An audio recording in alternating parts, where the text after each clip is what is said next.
আসসালামু আলাইকুম। আপনারা সবাই জানেন যে শুধু বাংলাদেশের নয়, গণতান্ত্রিক বিশ্বের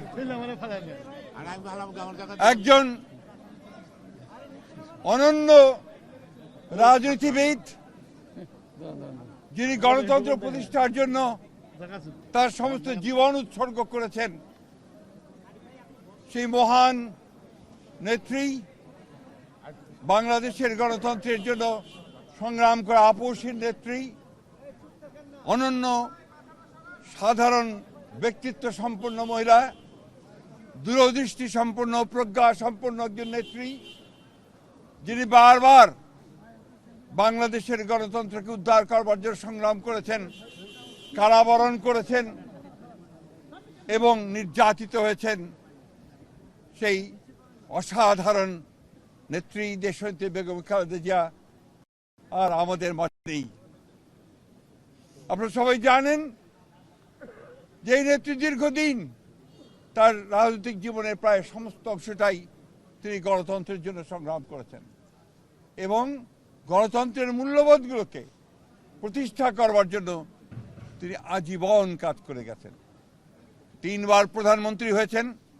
যখন প্রধানমন্ত্রী হয়েছেন তখন গণতন্ত্রকে প্রাতিষ্ঠানিক রূপ দেওয়ার জন্য তিনি কাজ করেছেন, জনগণের উন্নয়নের জন্য কাজ করেছেন।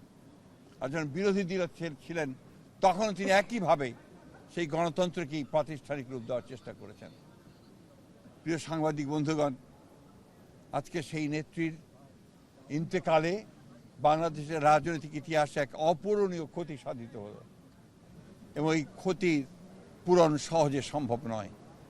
আজকে এমন একটা সময়ে তিনি চলে গেলেন যখন তাকে সবচেয়ে বেশি প্রয়োজন ছিল, যখন গণতন্ত্রের উত্তরণের জন্য আমরা একটা আপনাকেই বলছি, ইন্স্যুরেন্স করলে সিটিতে সুরক্ষা পাবেন নিশ্চিত। নির্বাচনের দিকে জাতি যাচ্ছে, যখন সমস্ত জাতি তৈরি হয়েছে, নির্বাচন করে একটা গণতান্ত্রিক ব্যবস্থাকে প্রতিষ্ঠিত করবে, সেই সময় তিনি আমাদেরকে ছেড়ে চলে গেলেন।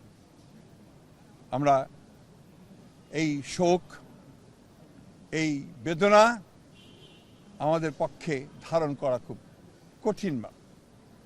তারপরেও আমরা এই শোককে শক্তিতে রূপান্তরিত করতে চাই।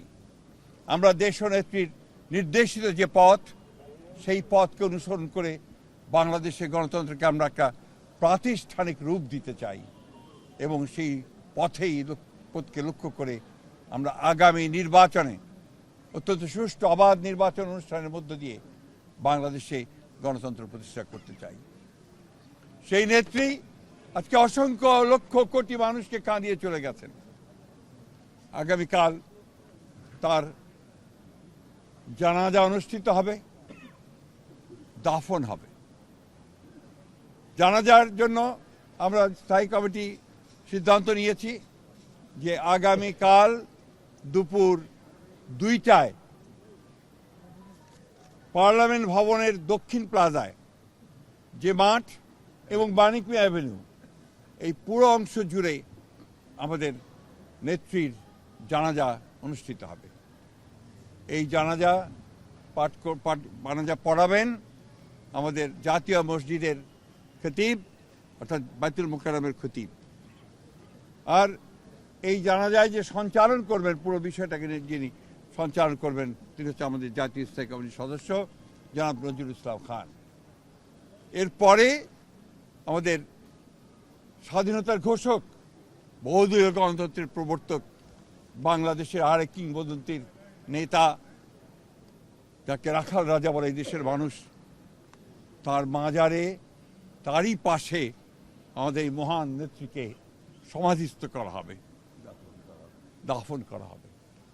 আমরা সবাই অত্যন্ত শৃঙ্খলার সঙ্গে এই জানাজায় অংশগ্রহণ করব এবং যে শৃঙ্খলার মধ্যে কথা বলা হবে, আমি বাংলাদেশের সকল স্তরের মানুষের কাছে অনুরোধ জানাবো, আপনারা সেই শৃঙ্খলা মেনে অত্যন্ত সুশৃঙ্খলভাবে জানাজা পড়বেন এবং তারপরে তাকে দাফনের অংশগ্রহণ করবে, যাদের দায়িত্ব তারাই অংশগ্রহণ করবেন।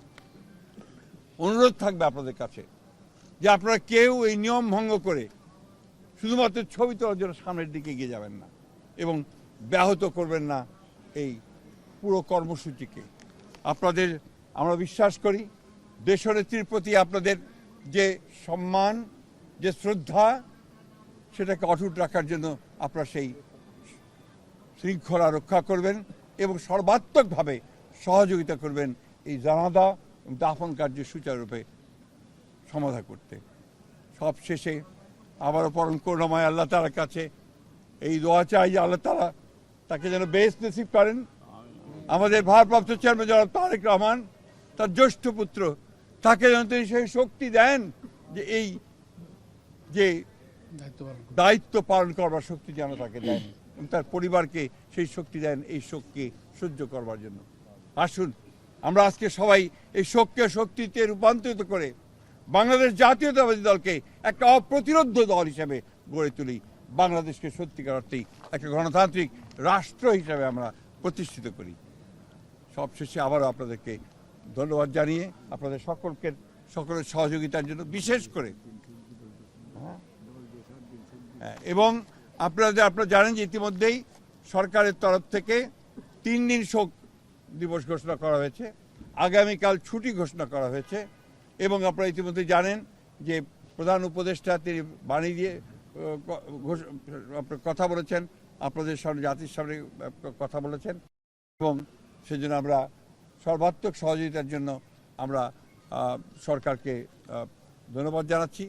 সেই সঙ্গে দলের পক্ষ থেকে আপনারা জানেন যে 7 দিনের শোক ঘোষণা করা হয়েছে।